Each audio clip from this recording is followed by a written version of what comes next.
भीषण गर्मी के बीच दिल्ली में जल संकट जारी। मैदानगढ़ी इलाके में टैंकरों के आते ही लोगों के बीच मची अफरा तफरी। कुछ लोग टैंकर के ऊपर चढ़े। दिल्ली के चाणक्यपुर इलाके में टैंकर के पहुंचते ही मची अफरा तफरी। एक दूसरे को धक्का देकर बड़ी संख्या में टैंकर पर चढ़े लोग। इलाके में कई दिनों से जारी है जल संकट। दिल्ली की गीता कॉलोनी में भी पानी की किल्लत। टैंकरों के जरिए हो रही है सप्लाई। लोगों के बीच मची आपाधापी। गीता कॉलोनी के लोगों ने मीडिया को दिया धन्यवाद। कहा पानी की कमी खबर दिखाए जाने पर प्रशासन भेजने लगा है पानी के 2 टैंकर। लोगों को मिली है राहत।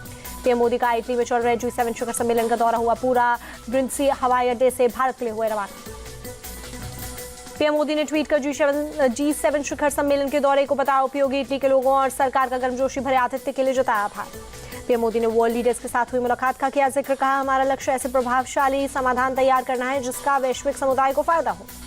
पीएम मोदी ने G7 के आउटरीच सत्र के दौरान भारत के चुनाव का किया जिक्र। ऐतिहासिक जीत को बताया लोकतंत्र की जीत। कहा ये पूरे लोकतांत्रिक विश्व की जीत है। पीएम मोदी ने टेक्नोलॉजी और आर्टिफिशियल इंटेलिजेंस की भी चर्चा की। साइबर सिक्योरिटी को बताया चुनौती। प्रधानमंत्री मोदी ने कहा टेक्नोलॉजी को विनाशकारी की जगह रचनात्मक बनाना होगा तभी हम एक बेहतर समाज बना सकते हैं। पीएम मोदी ने आर्टिफिशियल इंटेलिजेंस फॉर ऑल के मूल मंत्र का किया जिक्र। कहा भारत ने आर्टिफिशियल इंटेलिजेंस के लिए बनाई है राष्ट्रीय नीति। पीएम मोदी और इटली की पीएम जॉर्जिया मेलोनी के बीच हुई द्विपक्षीय बैठक। दोनों देशों के बीच सुरक्षा सहयोग और रक्षा सहयोग उद्योग में बढ़ोतरी पर हुई चर्चा।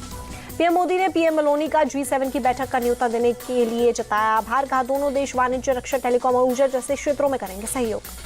पीएम मोदी ने यूक्रेन के राष्ट्रपति जेलेंस्की के साथ की द्विपक्षीय बैठक। कहा शांति का मार्ग संवाद और कूटनीति से होकर गुजरता है। प्रधानमंत्री ने जेलेंस्की के साथ बैठक को बहुत उपयोगी बताया। कहा भारत यूक्रेन के साथ द्विपक्षीय संबंधों को और मजबूत करने के लिए उत्सुक है। पीएम मोदी ने G7 बैठक से इतर अमेरिकी राष्ट्रपति जो बाइडेन से हुई मुलाकात को बताया सुखद। कहा भारत और अमेरिका दुनिया की भलाई के लिए मिलकर काम करते रहेंगे। पीएम मोदी की G7 बैठक के दौरान कनाडा के पीएम जस्टिन ट्रूडो से हुई मुलाकात। दोनों नेता एक दूसरे से गर्मजोशी से मिले। प्रधानमंत्री मोदी ने जापान के पीएम फुमियो किशिदा के साथ की द्विपक्षीय बैठक। भारत और जापान के बीच रक्षा तकनीक और ऊर्जा के क्षेत्र के संबंधों को और मजबूत करने पर बनी सहमति। पीएम मोदी ने जर्मनी के चांसलर ओलाफ स्कोल्स के साथ हुई मुलाकात को बताया प्रोडक्टिव। का भारत और जर्मनी के बीच संबंध वैश्विक प्रगति के लिए फायदेमंद होगा।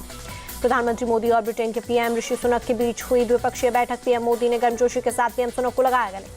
पीएम मोदी और पीएम सुनक के बीच द्विपक्षीय संबंधों और साझा हितों के मुद्दों पर हुई चर्चा। जलवायु परिवर्तन और चीन के मुद्दों पर भी दोनों देशों के बीच हुई बात।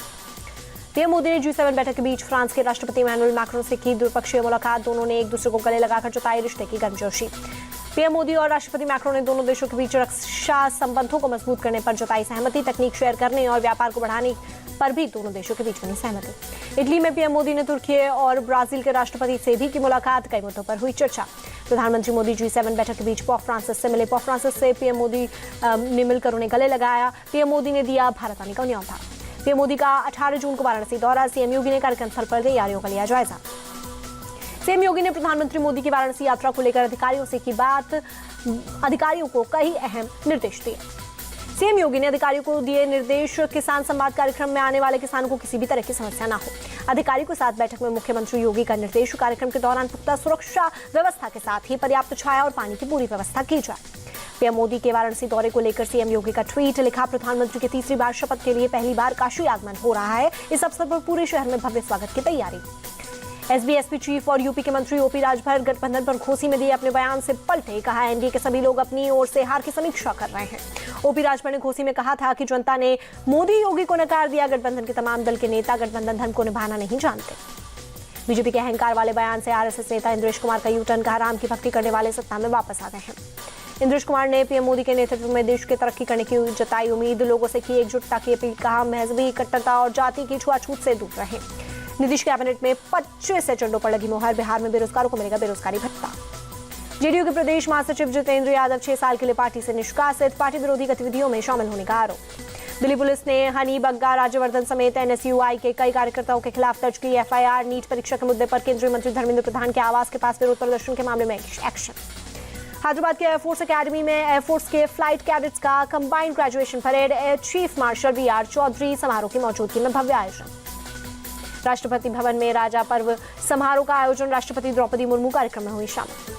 आंध्र प्रदेश के तिरुमाला तिरुपति देवस्थानम के कार्यकारी अधिकारी बनाया गया आईएएस अधिकारी जे श्यामला राव। नई सरकार के बनते ही की गई पोस्टिंग।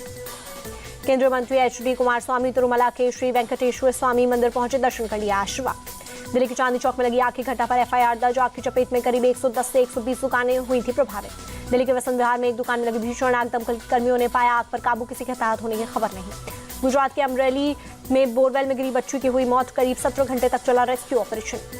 मुंबई के एंटॉप हिल के पास एक स्लम एरिया में 3 मंजिला इमारत का एक हिस्सा गिरा, 2 महिलाओं की दबने से हुई मौत। आंध्र प्रदेश के पार्वतीपुरम में आंधी के साथ हुई तेज बारिश, आम जनजीवन बुरी तरह से हुआ प्रभावित। गुरुग्राम में ट्रैफिक पुलिस कर्मियों को भीषण गर्मी से बचाने का उपाय, कूलिंग जैकेट पहनकर कर रहे ड्यूटी। सिरिल रामाफोसा दक्षिण अफ्रीका के दोबारा राष्ट्रपति बने, जूलियस मालेमा को हराया।